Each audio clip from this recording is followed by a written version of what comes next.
Proverbs 21, day 21. Let's go. All right, guys. So we're reading one Proverbs a day for the month of February all the way through. So that way at the end, you could say that you read all the way through Proverbs. Happy Saturday. Proverbs 21, we're going to get straight into it. I want to highlight with verse 1 and 2. It's going to be titled, The Plowing of the Wicked. Again, so many gems, so many wisdom points, kind of different points of context of wisdom throughout the whole scripture. All right, verse 1. The king's heart is in the hand of the Lord. As the rivers of water, he turneth it whithersoever he will. Every way of a man is right in his own eyes, but the Lord pondereth the hearts. To do justice and judgment is more acceptable to the Lord than sacrifice. An high look and a proud heart and a plowing of the wicked is sin. The thoughts of the diligent tend only to plenteousness, but of every one that is hasty only to want. Getting up treasures by a lying tongue is a vanity tossed to and fro of them that seek death. The robbery of the wicked shall destroy them, because they refuse to do judgment. All right, verse 8. The way of the man is forward and strange, but as for the pure, his work is right. It's better to dwell in a corner of the housetop than with a brawling woman in a wide house. The soul of the wicked desireth evil. His neighbor findeth no favor in his eyes. When the scorner is punished, the simple is made wise. And when the wise is instructed, he receiveth knowledge. The righteous man wisely considereth the house of the wicked, but God overthroweth the wicked of their wickedness. All right, guys, so this is going to be verse 13. It's going to be titled, A Gift in Secret. All right, verse 13. Whoever so stoppeth his ears at the cry of the poor, he also shall cry himself, but shall not be heard. A gift in secret pacifieth anger, and a reward is the bosom strong wrath. It is joy to the just to do judgment, but destruction shall be to the workers of iniquity. Verse 16. The man that wandereth out of the way of understanding shall remain in the congregation of the dead. He that loveth pleasure shall be a poor man. He that loveth wine and oil shall not be rich. The wicked shall be a ransom for the righteous, and a transgressor for the upright. It is better to dwell in the wilderness than with a contentious and a angry woman. There is treasure to be desired, and oil in the dwelling of the wise, but a foolish man spendeth it up. He that followeth after righteousness and mercy findeth life, righteousness, and honor. A wise man scaleth the city of the mighty, and casteth down the strength of the confidence thereof. Whoso keepeth his mouth and his tongue keepeth his soul from troubles. Proud and haughty scorner is his name, who dealeth in proud wrath. The desire of the slothful killeth him, for his hands refuse to labor. He coveteth greedily all the day long, but the righteous giveth and spareth not. The sacrifice of the wicked is abomination, how much more when he bringeth it with a wicked mind. A false witness shall perish, but the man that heareth speaketh constantly. A wicked man hardeneth his face, but as for the upright, he directeth his way.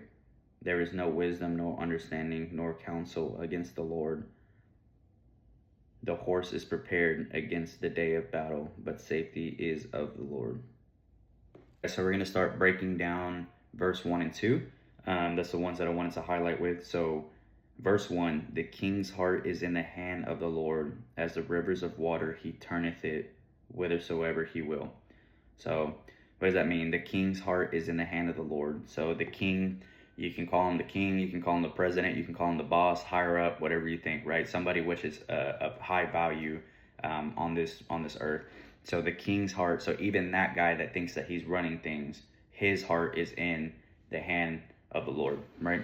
So with that being said, the king's heart is in the hand of the Lord. As the rivers of water, he turneth it with whithersoever he will. So what that's saying is that king thinks that he's the one that's in control, but in reality, God has the power to do what he wants. So he turns hearts whenever he wants. He turns your direction whenever he wants. He's the one that's actually steering the ship, not you. This is verse 2. This is where it actually gets, 1 and 2 going hand in hand, but this is where it gets real. So every way of a man is right in his own eyes, but the Lord pondereth the hearts. So what that means is that every way of the man is right in his own eyes. So you can justify what you're doing, how you're living life. You can justify it. You can, in a way, trick yourself or make yourself think, hey, this is good, or I'm still doing good.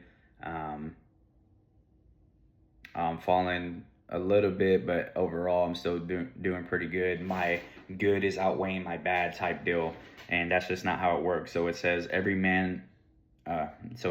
way of the man is right in his own eyes, but the Lord pondereth the heart. So what that says, or what that's meaning, is that God is all knowing. So he looks past the surface level, looks past your thoughts, your opinion, your mind, and goes straight to the heart. So you can kind of trick him with your self-confidence. You can trick him with your, or you can think that you're tricking him with your self-confidence or certain things that's going on. But in reality, it's just showing that the Lord looks directly at the heart. So God sees directly to our heart. So what do we do with that? We got to start throwing away our own opinions, our own thoughts, and our own feelings, and truly ask God, hey, God, is my heart aligned with yours? Pray for alignment. Renew your mind daily. Get into the Word. If we're doing it by our own way, our own doing, what feels right to us, then we're completely missing the point.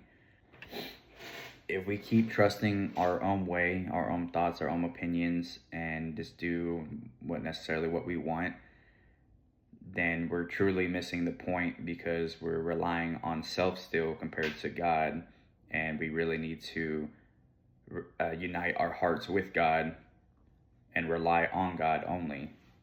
That's where true life begins. Thing is truly hidden from the Lord. So what do we do with that? From that point, you pretty much ask the Lord, hey, Lord, is my heart aligned with yours? Whatever it looks like, whatever it means for alignment, whatever, only God truly knows. We can think what we think it means, or we can start doing what we think it means, but that might not even be aligned with his will. So at the end of the day, just get into your Word, read daily, renew your mind daily, ask for the Lord to renew your mind daily, preach the gospel, gain knowledge of Jesus, and you'll be blessed.